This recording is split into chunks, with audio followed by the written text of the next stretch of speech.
Mumbai here, and we have our friends here, Mark and Kate, and also Dr. Andrew, who has joined us from Australia here. So today is a kind of introductory talk about artistic prescriptions, about how we use some nosodes, sarcodes, some bowel nosodes, and how we can use them in clinical practice, especially in cases where the constitutional remedy or the already indicated remedy is not helping. So that's the whole talk about. Just an introduction to it, because this is going to be followed by a series of 4 to 5 sessions on sarcodes and bowel nosodes. So without much ado, let's straight away start with the cases. I'm going to straight away start with a very interesting case, and it's an interesting morning because um, I want it to be more like a dialogue. I'm going to show a case, and it would be great to have some interactions about what you think could be the possible group of remedy, what you would think about. That's the way that will work the best, a kind of a discussion. I'm going to keep the last 15 minutes for question and answers so that we would have some time to have a basic introduction. So this is a case, it's a very interesting case. This is a case of a goiter, of a hypothyroidism. And if you can see here, on 1/9/2020, okay, the TSH was 103.5. The normal is still about 5. So you can understand it's about 20 times normal. Now in India, many of these type of cases we are treating with homeopathy. So this is one of the cases I want to show you. Number one, to basically instill in you that yes, homeopathy can help in these cases.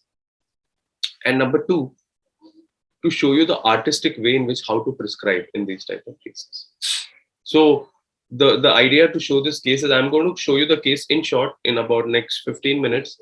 And then I want all of our participants to kind of participate and kind of share their ideas. So let's see. 60-year-old women diagnosed of hypothyroidism has already taken many homeopathic remedies, or Mayo, Pulsatilla, few more remedies. What are the symptoms?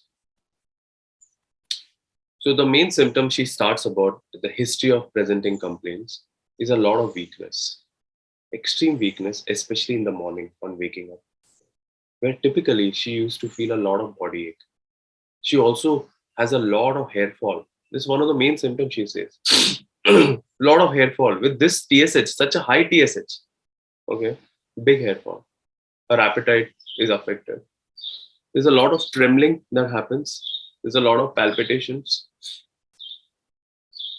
She has been to the physicians and they are saying it's hypothyroidism, and it's very scary for her. And now there is a huge swelling on the neck, like a goiter. She also has a hoarse voice, and the voice is as if she's suffering from cold. She cannot tolerate loud noises at all. She gets scared. She's very scared, about this whole thing, because all the doctors are saying that you will have to undergo surgery. And with the TSH being 103, she's even more scared. And she doesn't want to undergo surgery, and that's why she has come to homeopathy. And she tells me that the doctor has said that if in 1 month you don't do surgery, something bad will happen. So the entire responsibility of treating is on us. And that's why this is a very interesting case. There's a lot of weakness in the morning that she gets up. This continues till 10 to 11 a.m. She feels a lot of heaviness in the throat, a lot of acidity, burning in the chest, which is aggravated after eating. She complains of sneezing typically when she gets up in the morning. This is where we try to understand, and in case taking, as you already know, we are trying to go in different areas and trying to understand the person. As Master Kent rightly said, we are trying to understand the man in the disease.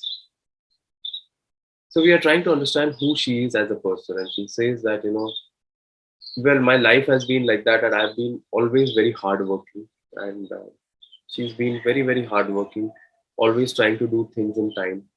She's also been very conscientious, working very hard for her work. She says she likes to be busy, and if she's given a task, she will do it. So she says she's more of a routine 9 to 5 type of person who wants to do her work well and who wants to do her work in time. She also likes to be busy at her work, and generally she likes to do things fast in her work. She also gets very emotional when she's unable to do something for her family, and that time she cries a lot. She likes to basically be there for the family. She's a very family oriented person. Fears, a lot of fears, typically fear of darkness. She has a habit of checking the doors and windows at night. She wakes up at night 2 to 3 times, checks constantly, oh, is everything open? Is everything closed? And she gets very scared about it. Typically, when someone doesn't listen to her, she can get very irritable also. And typically, she wants everyone to do things in time. She's very scared of being alone and very scared of thunderstorm. If she's at home and there is a big thunderstorm, she gets startled and gets scared very easily.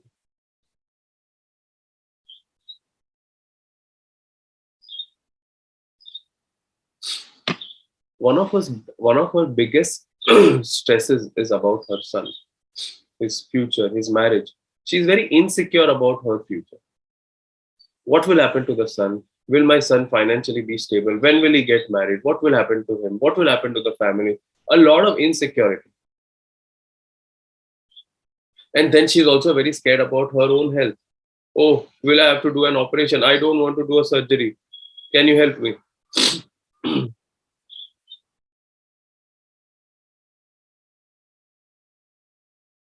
In her mind, this worry about the son. And you have to understand, in India, even 50, 60-year-old mothers, they are very scared about 30-year-old sons, why they are not getting married and they remain anxious. This is not very uncommon, although that's something I have to tell you. So she's very, very anxious what will happen about his future. And at 30, he's not married. This is constantly in her mind. I asked her, in the last few years, what was the most stressful situation? What affected your life? One of the most stressful situations, she says, is when husband left the job, and that affected her. Because suddenly husband left the job and everything came up to her because her children wanted to go to the US for studying, and how will she afford this financially? This affected her a lot because suddenly she felt very alone, very lonely from within. As a child, she was a very protected child, but very scared and always being there for others. She loves reading a lot. It's something she likes to do. She likes to keep things in order. She likes to keep things perfectly. She likes to help others. And always she likes shopping and also helping others.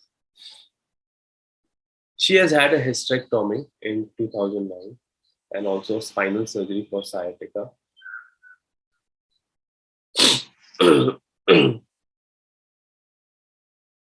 She's generally affected by hot weather and she has a very good appetite.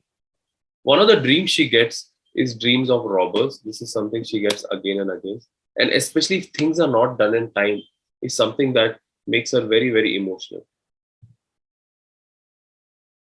So, ladies and gentlemen, on this a beautiful morning, this is the case. A woman with a huge goiter with this report comes in front of you and says that this is the report. What does homeopathy has to offer for me? So I'm going to, and she has taken already many homeopathic medicines. So I'm going to put it to all of you that how will you solve this case? And what would be the plan of treatment? And I want all of you to participate and give your thoughts. Let's see. And we have a lot of our colleagues from different parts of the world, from Australia, from the US, from Canada. Let's see. Some from India also.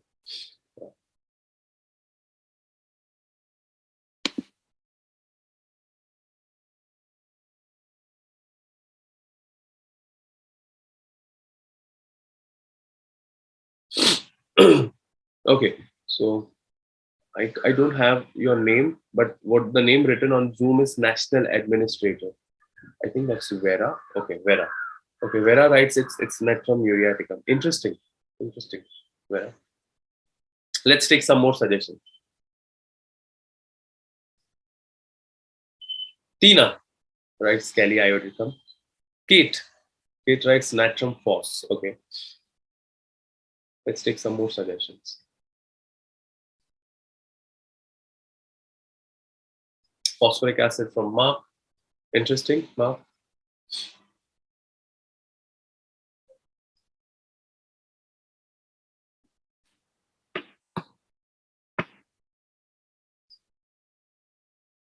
Anna Hesh writes Kelly is an IO standout. Agree. But what about Kelly Arts? Anna writes, all right. Interesting thought processes. I like this idea of everyone participating and giving their ideas. Linda writes it's TSH in potency. Okay. Vatsala suggests Kali arsenicosum. And also writes carcinosin. Okay.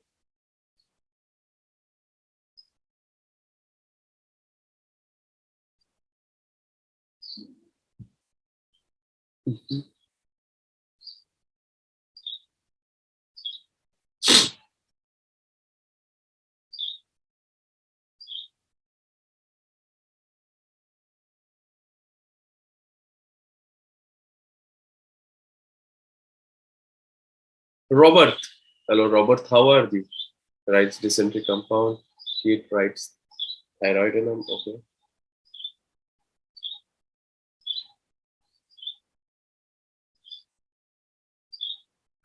Mhm.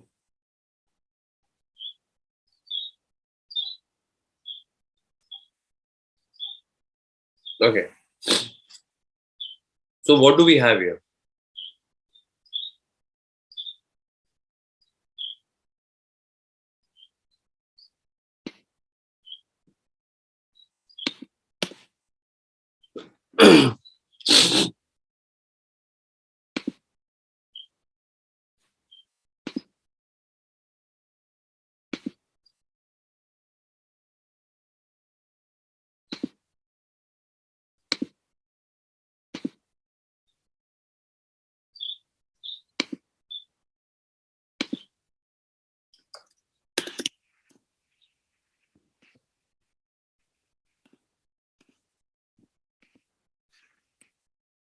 So what do we have here in this case? Very interesting. What's the main thing in this case? So there is we just try to make a totality. Okay. What do you see? So there are a lot of. First of all, we are treating a case of goiter, a soft goiter, on examination. Okay. It's a kind of a soft goiter. And she is very scared, fear of surgery. Doesn't wants to avoid it. A lot of fears, insecurity about future, about family, about what will happen.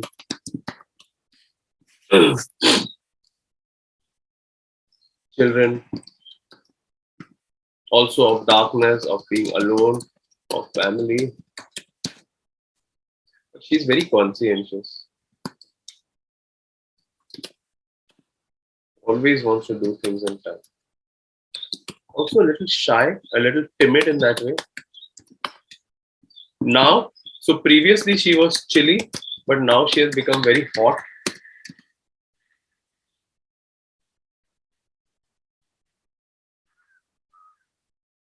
Appetite is good.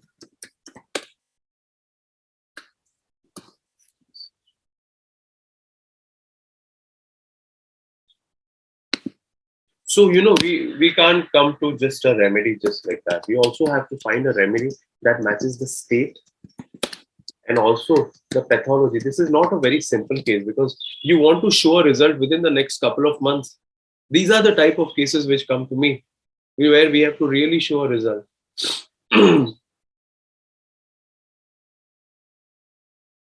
So how do I analyze this?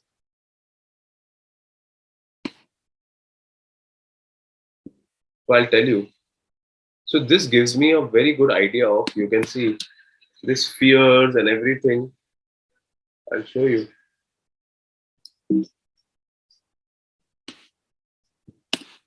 So this goiter, fears, insecurity reminds me a lot of calcarea flow.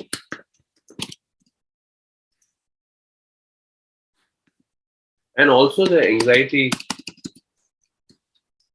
and the fears and the insecurities give idea of calcarea silicate.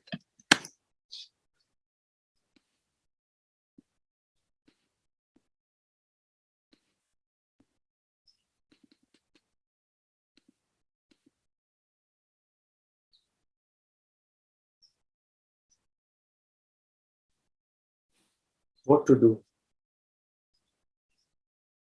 Can we give both the remedies?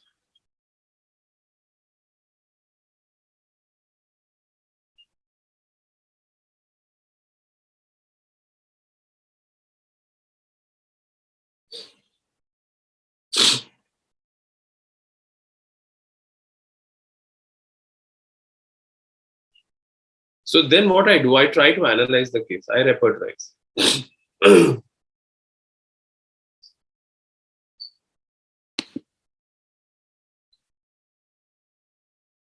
So you can see here, for me, you can see calcarea coming very strong. So, but what I'm seeing is that there are many symptoms of calcarea flow and calcarea silicata. So I'm thinking, is there a remedy which has the element of calcarea, floricum, and silica? Which means a remedy which has the fears of calcarea, which has the obstinate kind of thing of silica, and the insecurity of calcarea flow. And that is where I start to think, can I find an element which has calcarea, floor, and silica? And then my mind starts working that is there a remedy like that? And that is when my knowledge of materia medica helps me. So there is a very beautiful remedy I want to introduce to you, lapis albus. Very beautiful. Have a look. Lapis alba. And it's basically a calcarea silicofluoride. So beautiful. Okay. So it has all the elements. It has calcarea, it has florica, it has silica. And what is the most beautiful thing about lapis albus? Okay, this again from boric, you can see silicofluoride of calcium. You can see here, it has an affection of glands, affection of goiter. So it's a main remedy for goiter, for thyroid. As an absolute action of connective tissue, ravenous appetite.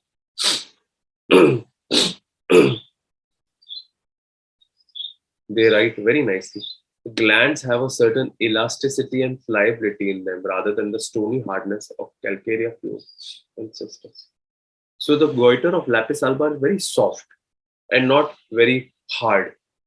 Calcarea floor is very hard. That's how you differentiate cal floor and lapis albus.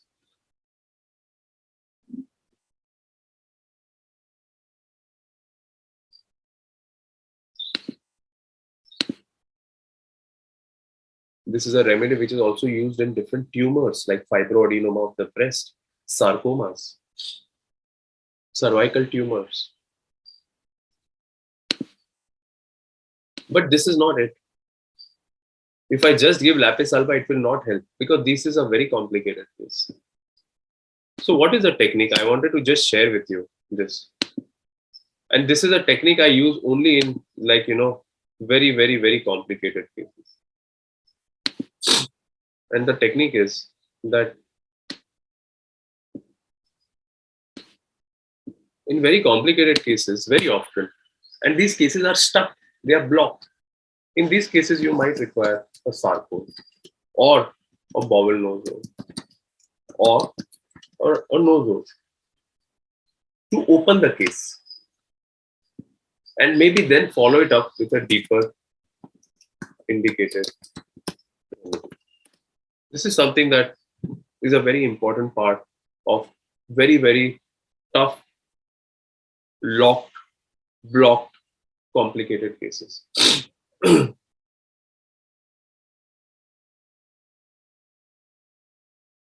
So this is what it is.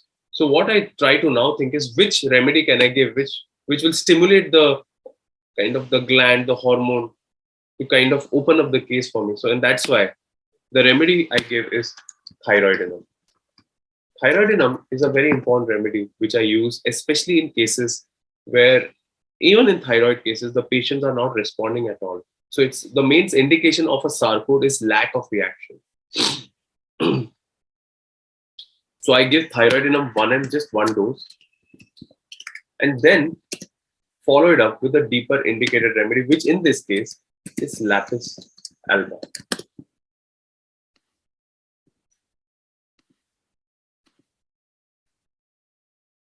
So what do I do? What is my prescription? Let me show you this as a prescription for you.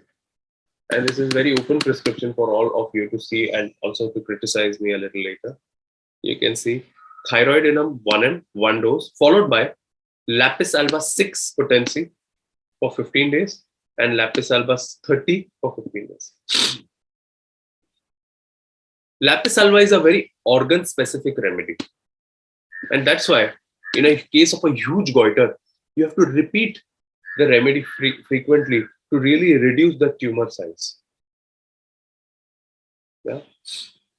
So what I do is give this thyroidinum 1 dose followed by lapis alba 6 and then 30. And remarkable, this was one of those remarkable cases.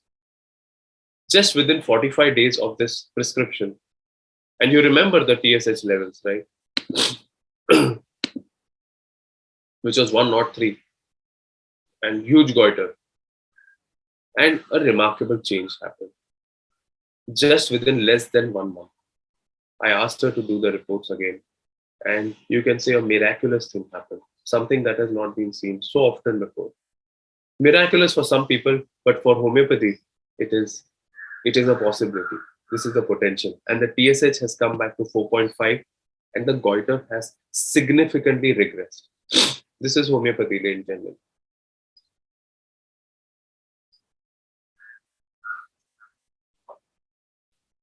The TSH, which was close to 100, the goiter, which needed a surgery. Just with the right technique, the right artistic approach, knowing when to use the sarco, knowing when to use a little lesser known artistic prescription, you can make a difference. Especially, and as you know, in every case, the approach is different. In every case, the technique is different. In every case, you'll have to make a plan for that individualized case. And you can see the result. So very beautifully, the TSH improved. No allopathic medicines was taken. All her symptoms, her mind state, everything beautifully improved. And just step by step, it's almost been a year now. Okay. And even after a year, her thyroid is totally under control. Her reports we are checking every month, which is normal. Her swelling has reduced. In the first 3 months only, it reduced by close to 75%, and then it gradually reduced. Her state of mind has become much more calmer, much more secure, and she feels so much more positive.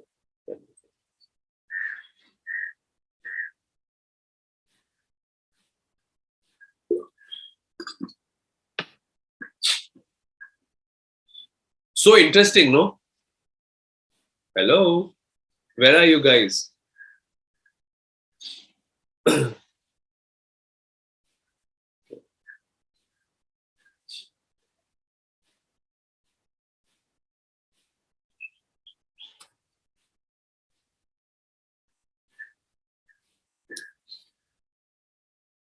So this is a little bit about Pediatrics. I haven't seen a high TSH in Australia. No kid, it's quite common. It's quite common. Um, the TSH going high, so high also. And, I have treated a few cases, and few of them have responded very well actually.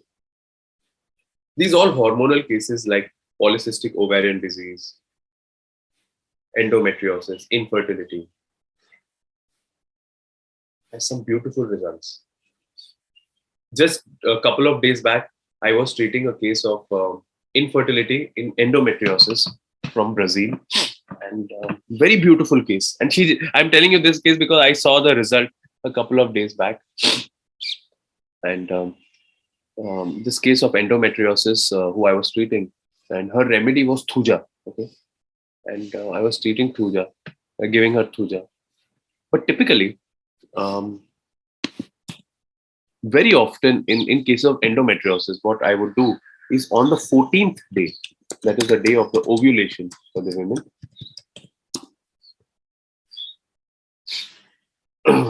I'm using folliculinum, which is a remedy which is prepared by basically the follicles of the ovary. It's a sarcode.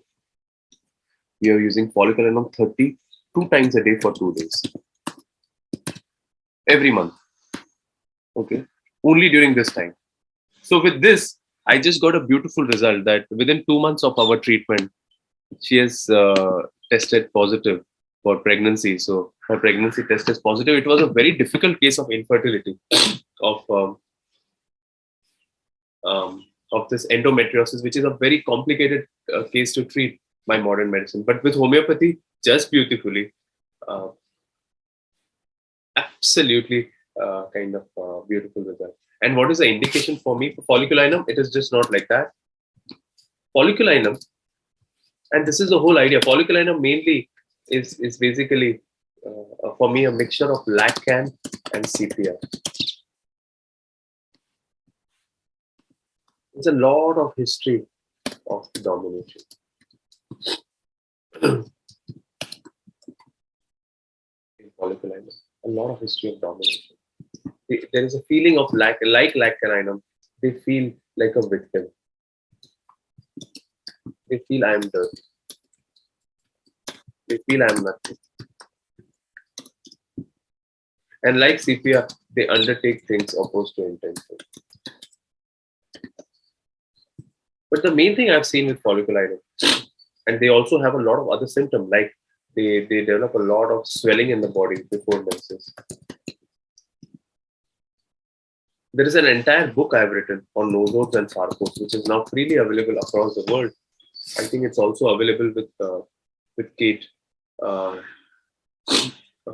and Mark in Australia, hopefully at some point. And it's available in different parts of the world. If you get a chance to read it. Also, acne before menses.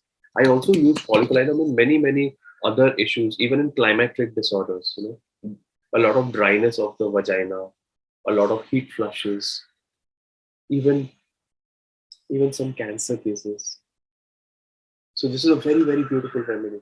But remember, without this history of domination, it's very difficult to give folliculinum. The word I have often seen folliculinum used is I feel under pressure. I feel a lot of pressure. This is a very important word that folliculinum uses.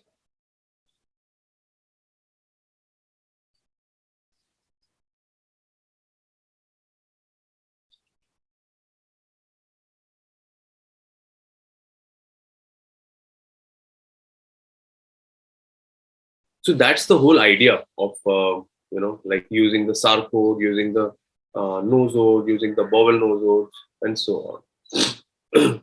I'm going to show you one more very quick case to give you a little idea about how we work. So this is a case of mucormycosis. What is mucormycosis? So mucormycosis is known as the black fungus, and especially post-COVID. This was a very deadly disease in India, and it was spreading a lot. And what happens is, because of a lot of steroids, a lot of allopathic medicine, the immune system goes down, and then this black fungi spreads across in the respiratory sphere, in the brain, and it's a deadly disease. Many people felt that it was more deadlier than actually the COVID pneumonia.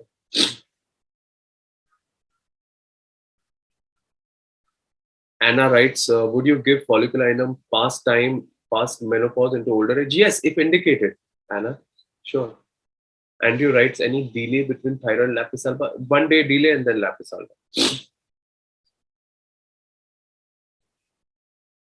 So let's come back to this case, and I'm hoping that some of you are able to kind of analyze this case. So you can see the scans, and you should know that most of the cases which I'm showing you are well documented, have a lot of reports, are clearly written down, and that's why we believe a lot in evidence-based homeopathy. Is that when I present these cases in different conferences, and you also should know that the background of mine is that both my parents are ophthalmic surgeons. So when I present cases, even in other conferences, in conferences which are non-homeopathic, I show most of my cases with documentation, with results. And that's what makes a difference. That's what makes the allopathic doctors, the non-believers, to sit up and see that, okay, maybe there is something here. Maybe homeopathy is something. From non-believers to believers, from unfaithful people to faithful people, from distrust to trust. This is what documentation can do for a homeopath, and that's what I highly encourage people to do more often than not.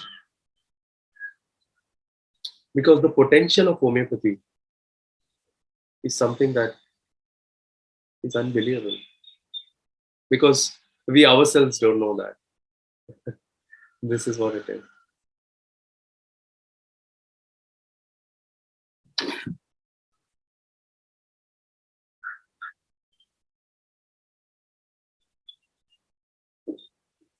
So I was talking to you about this case of mucormycosis, and you can see this entire mucosal thickening written on the scans with the total spread inside. And I want to show you this man who now has this kind of entire ulcers in the mouth and a huge spread of mucormycosis. You can see the swelling on the face. And he has been taking steroids for very long during the COVID, and that's what is causing this issue. You have to understand that after COVID, post-COVID, very often we have to use very different remedies. After vaccinations, there are many side effects that's happening. So our way of analyzing, our way of prescribing has to change. The typical remedies may not help in most cases. And that's why we have to intersperse them with sarcodes and nosodes and bowel nosodes to make a much deeper impact. You have to understand that Master Hahnemann, in his lifetime, wrote different volumes of organoid because every time he tried to evolve, he tried to learn and go to the next level. Similarly, we cannot be stuck to something which is just 100 years back. We also have to evolve. We also have to have our own experiences and evolve and try to use our own techniques. That's the idea that I want to give. So in this case, very bad case of mucormycosis with huge ulcerations, with swellings, with a lot of numbness, with a lot of pain, also develop a lot of trigeminal neuralgia. This swelling is big. The face has swollen up because of too much of steroids and the mucormycosis. It's swollen up, aggravated by pressure, by rubbing. Blurring of vision is happening. Also, because of taking too much of steroids, the blood sugar has shot up. And his CT score was 6 to 25, and that's why the allopathic doctors had given very high levels of steroids. Has to go to pass urine frequently, a lot of weakness, a lot of breathlessness. The weakness is more in the limbs, ascending the stairs, and so on. He's in a panic, doesn't know what to do. He's generally very hot patient. Desire for salt. But the worst thing is this ulcer and this mucormycosis. And he wants to now start homeopathy. How we can help? So my question to you, what will you think in this type of case? And the patient is unable to talk. You have to understand the whole face is swollen, the body is swollen, there are ulcers inside the gums. They have suggested a surgery. What can we do?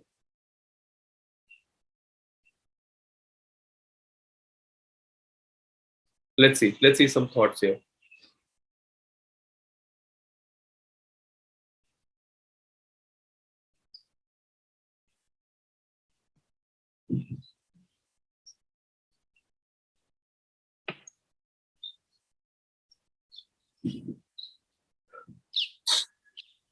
Anna writes mucor nosode.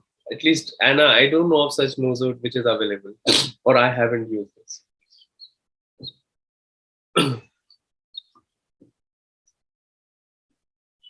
Yes. So this is a technique I use a lot. Yeah. So what I do in this case is this is what is called as tautopathy.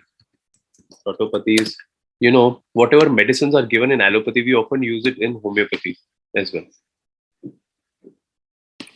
So because he has taken a lot of steroids, so I'm giving a remedy which can remove the layer of this too much of steroids. So the first remedy I give is cortisone. Now this is a very beautiful remedy. Cortisone 30, I would give 30C 2 times a day for 2 days. This is a remedy, cortisone, which is actually made up from steroids. And this is a remedy which I use in many cases where the allopathic doctors have drugged or dosed too much of steroids in the body. And because of that, for example, even in cases of polycystic ovarian disease, in cases of hormonal disorders, in cases of autoimmune disorders, they pump in a lot of steroids, and that can cause a lot of side effects. Sometimes cortisone 30 at the right time can help a lot. Cortisone 30 will have typical syndromes of Cushingoid syndrome, swelling in the body, patient feel very hot, suddenly chilly. The cortisone patient also feel a lot of mood changes. I will try to show you some symptoms of cortisone by which I have understood cortisone. You can see this cortisonum. Yeah. So they are generally also people who have sudden changes in mood. You can see this excitable alternating with indecision, excitable alternating with sadness, euphoria alternating with sadness. This also makes cortisone a very important remedy in psychiatric cases and also important remedy in autism spectrum disorder, which I'm using very nicely, this remedy. They are very fast-paced people, cortisone people are.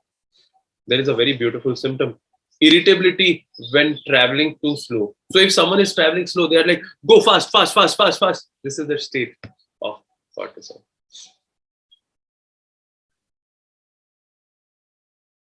It's a very, very beautiful remedy, which I use a lot. So what I give in this case, again, cortisone 30 for 2 days, which is a kind of a remedy which will remove the layer of steroids. And because of this cortisone 30, the patient's swelling, the pain reduced a lot, but the ulcer did not improve. And you can see this was a very irregular ulcer. We call it in homeopathy as phage-denic ulcer. In homeopathy, there is only one remedy for phage-denic ulcer, which can really act at deeper level.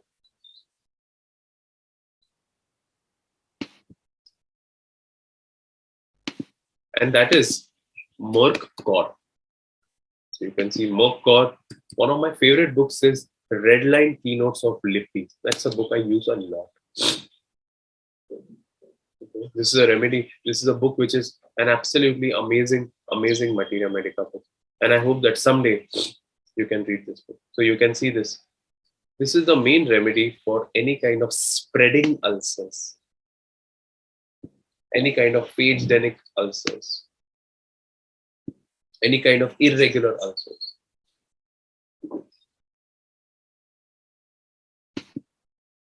The remedy we give is cortisone, and after that, after 2 days, when all the steroid symptom goes away, you can think about Merck for 30, just maybe 1 or 2 doses. And just with the help of that, I want to show you this guy who has suggested a surgery in mucormycosis with the swelling. You can see the swelling totally went away. And he was smiling. And he said that just homeopathy has saved my entire surgery and my entire life with help of these ulcers and all, with help of homeopathy. So this is the beauty. In very, very complicated cases, when allopathic doctors are suggesting all very complicated procedures, especially when logistically homeopathy has a good scope, many patients in India and across the globe are choosing homeopathy. And in these type of cases, there is a very good kind of response with application of nosodes, sarcodes, bowel nosodes. Very beautiful. This remedy cortisone, for example, it's basically belonging to steroid hormones. I use it a lot. There are people who change their mood very often. And especially steroid-induced obesity, steroid-induced osteopathy, steroid-induced amenorrhea. I'm using this remedy. So this is what I wanted to actually tell you, because we are kind of, coming up with this course. I think Mark and Kate are also here. Mark and Kate, you can say some. Mark and Kate are also helping us to organize this course, and maybe they can share some of their ideas about this. Hi, I'm not sure where my screen's gone. I can't see it, but I pressed something. We can hear you. Go ahead. Oh, good. Yeah, look, I think that was great, Gaurang, to get a taste of how you treat, and I really like the way that you look at the rubrics and everything. And I think with nosodes and sarcodes is something I didn't feel I learned. I don't feel I've got a great grasp on. So I think it's going to be a very valuable course to do. And just looking at the way you prescribe is very, we can use that straight away in practice. I think some of the children's remedies that I saw are some quite unusual ones that I certainly don't know terribly well. So, I'm looking forward to all of it, actually.